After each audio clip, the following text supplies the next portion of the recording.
Kami hanya mengingatkan kembali karena dari sidang-sidang sebelumnya juga, khususnya ke KPU, tadi rekan-rekan saya sudah mengingatkan kata kehati-hatian. Sesudah kami teliti di Undang-Undang KIP itu nggak ada istilah kehati-hatian. Mari kita sama-sama membuka. Ya, kalaupun ada itu ditafsirkan ke arah situ. Nanti aja, Bang, dijawabnya. Jadi kita jangan membaluti urusan ini dengan kehati-hatian. Ada arahnya kalau uji konsekuensi, arahnya mungkin ke situ. Tetapi secara eksplisit tidak ada istilah kehati-hatian dalam Undang KIP. Kenapa? Karena ini keterbukaan untuk publik. Tadi kami hanya mengikuti penjelasan dari Ibu Majelis. Kalau sudah publik tidak ada kehati-hatian sebenarnya. Kedua yang kami komentari adalah kami dari tim kuasa hukum dari pemohon ini. Dalam uji konsekuensi itu seharusnya siapa yang dilibatkan dan hasilnya untuk siapa, kan gitu. Kalau untuk hanya pemohon ini percuma. Kami sudah tahu kok. Kami hanya minta legitimasi saja kok dalam urusan ini.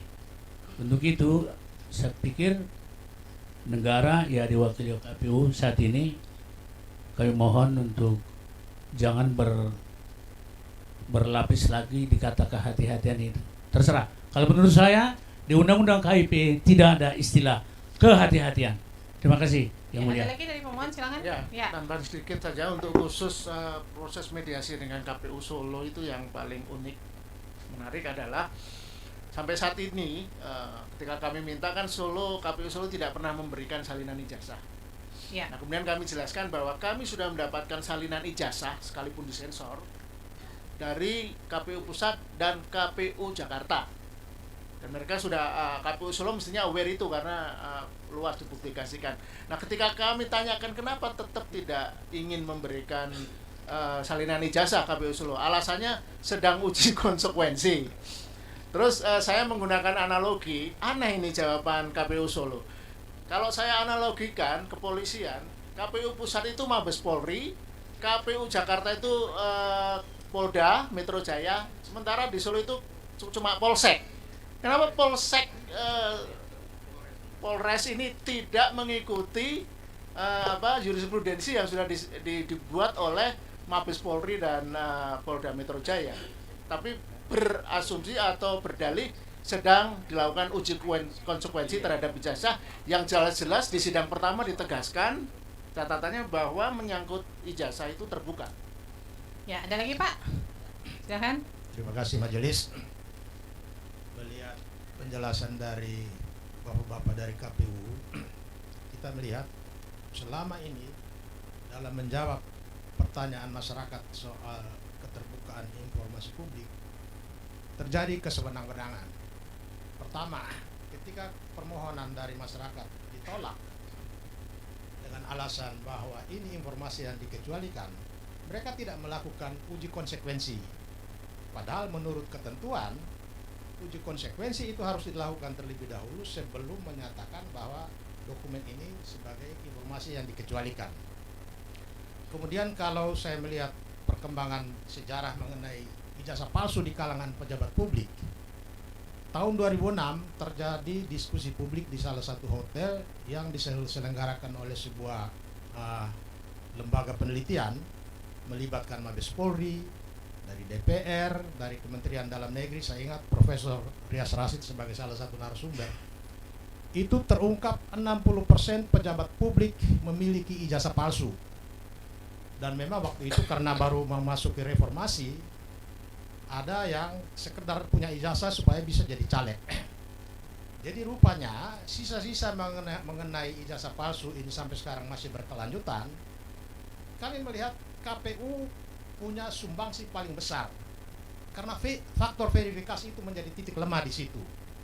Verifikasi faktual sama sekali tidak dilakukan, dan kalaupun dilakukan pun mafia ijazah palsu ini sudah pegang universitas abal-abal, sudah pegang oknum-oknum pejabat di KPU untuk menyatakan bahwa ini sah. Sehingga kami berharap persidangan ini harus menjadi momentum untuk KIP bersama kita semua memperbaiki sistem. Kita bayangkan debat mengenai ijazah palsu Jokowi 10 tahun tidak berkesudahan, ditambah lagi KPU ini bersikap tertutup. Padahal ketertutupan sikap KPU harus didasarkan kepada kepentingan lebih besar yang harus dilindungi apabila informasi ini mau dibuka atau mau ditutup-tutupi. Sekarang kami ingin tanya KPU, sikap KPU tertutup ini kepentingan lebih besar apa yang mau ditarget? Apakah melindungi Jokowi atau melindungi keingintahuan publik tentang kebenaran ijazah ini? Saya minta dijawab. Terima kasih. Ya. KPU mau menjawab? Oke, sekali aja.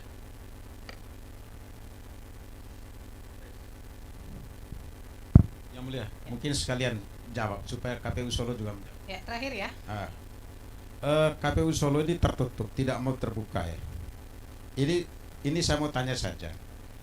Karena ada informasi di masyarakat, dugaan bahwa ketika di Solo, jadi wali kota Solo, mantan Presiden Joko Widodo itu waktu itu jadi wali kota Solo, gelarnya beda dengan ketika menjabat sebagai presiden. Apakah ini yang ditutup? Nah, ini dugaan seperti ini kan terus ada. Kalau KPU Solo masih juga tertutup. Beda gelarnya ketika dia maju gubernur dan presiden dan ketika wali kota. Pencalonannya waktu itu beda gelarnya. Nah, ini nanti mohon dijawab sekalian. Misalnya Dr. Andus dan insinyur. Itu aja. Makasih. Silakan mulai dari KPU. Tadi KPU RI mau dijawab, silakan Pak. Tes. Baik, terima kasih kuasa hukum pemohon. Jadi berulang-ulang kali kita sudah sampaikan bahwa hasil uji konsekuensi yang dilakukan oleh KPU menyatakan bahwa dengan memperhatikan pasal 17 huruf H angka 5 yang pada dasarnya ijazah itu adalah dikecualikan, dan kemudian pasal 18 ayat 2 yang memerintahkan pengecualian atas pengecualian tersebut, maka dokumen tersebut dibuka, namun hanya dapat diperlihatkan kepada pemohon informasi. Ya, terima kasih. Ya, jadi ini sebentar. Nanti kami akan mengecek ya. Jadi waktu pemeriksaan sempat kami akan mengecek semua dokumen yang ada dikuasai oleh KPU RI, KPU DKI. Hanya itu, tidak ada namanya kita hati-hati nih memberikan, nggak ada prinsip kehati-hatian di dalam Undang-Undang KIP ya. Kemudian yang ketiga yang saya mau sampaikan terkait uji konsekuensi itu dapat dilakukan dalam 3 waktu. Yang pertama adalah sebelum ada permohonan, yang kedua adalah ketika ada permohonan silakan dilakukan uji konsekuensi, dan yang ketiga adalah atas perintah majelis. Pertanyaan saya kepada KPU RI, apakah kemudian KPU Kota Surakarta berwenang untuk melakukan uji konsekuensi atau uji konsekuensi dilakukan oleh KPU RI? Kalau di dalam PKPU sebelumnya 22 tahun 2023 itu semua dilakukan oleh KPU RI. Ya, tapi dengan perubahan yang baru sedang harmonisasi dan hasilnya belum ditetapkan, itu nanti akan dilakukan oleh KPU RI dan KPU provinsi. Berarti sekarang belum ya? Belum berlaku kan? Belum. Nah, itu gimana tuh? KPU Kota Surakarta kok melakukan uji konsekuensi? Mengusulkan. Berarti belum. Jadi Bukan, gini loh. Sudah diusulkan? Sudah masuk ke KPU RI? sudah. Terus kemudian tahapannya bagaimana? Karena sampai saat ini sedang ada persidangan-persidangan, akhirnya belum kami lakukan uji konsekuensi terhadap hal tersebut. Jadi gini, artinya sekarang seluruh KPU se-Indonesia masih mengacu kepada hasil uji konsekuensi yang dilakukan oleh KPU RI. Betul. Betul kan? Betul. Pertanyaan saya sama KPU Solo, silakan Anda nanti KPU Kota Surakarta, silakan Anda coba pertimbangkan.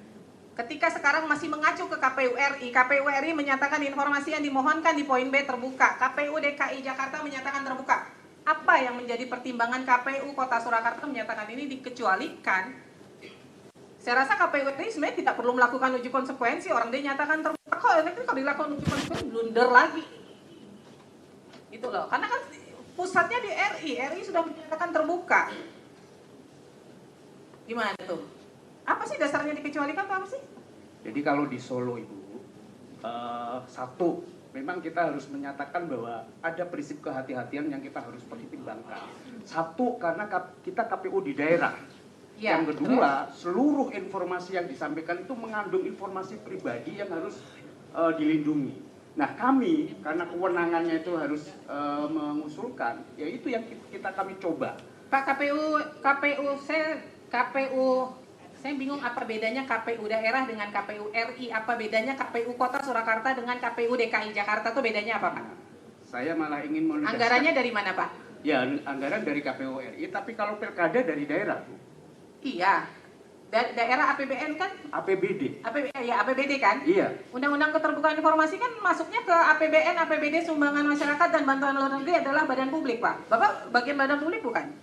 Iya, betul. Apa yang membedakan badan publik KPU Kota Surakarta dengan badan publik KPU DKI Jakarta? Kalau berkaitan ini malah saya ingin sampaikan bahwa KPU Kota Surakarta itu badan publik daerah. Iya, terus?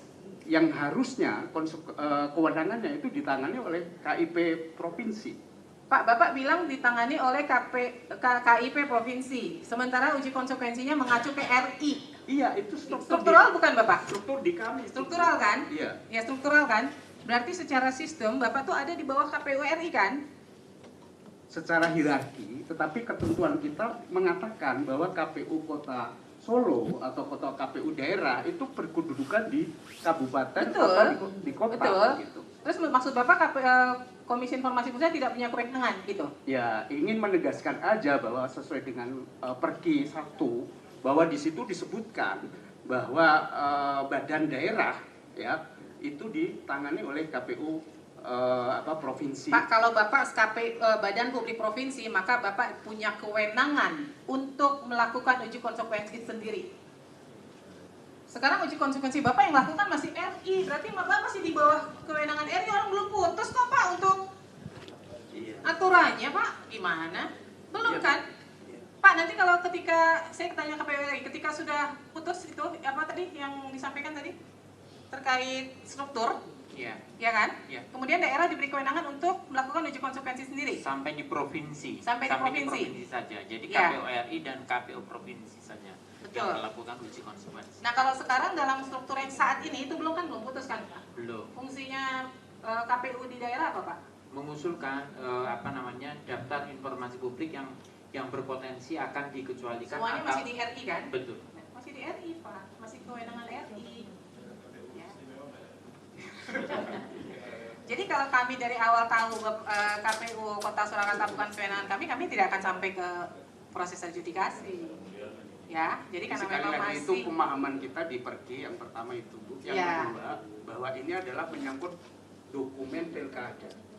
Jadi sepanjang yang kita lihat ya, kalau KPU itu berkaitan dengan pilpres, tetapi di kami DKI itu pilkada. Jadi kalau kami tidak mau tahu itu terkait apa, sepanjang informasi itu dihasilkan dari anggaran negara, maka dia menjadi informasi publik, hak badan publik. Tinggal ke dalam kewenangan badan publik yang boleh diakses oleh siapapun, dimanapun dan kapanpun.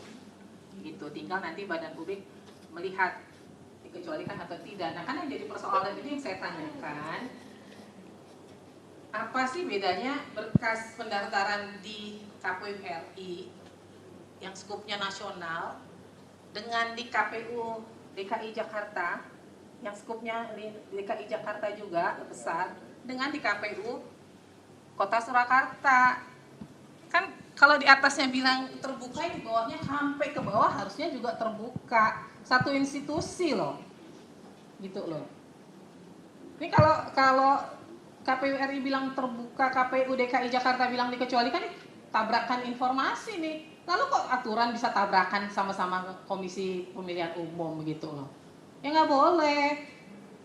Itu sebabnya kenapa seperti, saya kasih contoh aja Komisi Informasi. Kenapa yang membuat peraturan juklak-juknis DKI pusat supaya itu berlaku sama di seluruh Indonesia.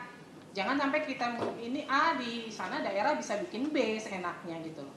Itu sebabnya ada KPU RI gitu loh. Ya, jadi silakan nanti KPU RI coba dipertimbangkan tuh, karena sudah masuk ke RI kan. Ya, ini kalau KPU RI kemudian mengecualikan, saya tanda tanya juga nih. Gimana KPU RI mengecualikan Majelis. informasinya? Boleh tanya. Jadi ada dua catatan ya.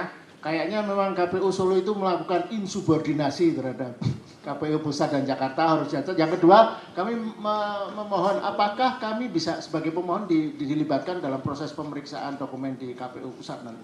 Ya, kalau pemilihan tempat kita memang aturannya tidak bisa. Ya, memang hanya majelis karena kami akan melihat sampai detail sekali terkait informasi tersebut. ya. Jadi memang tidak melibatkan pihak pemohon ya.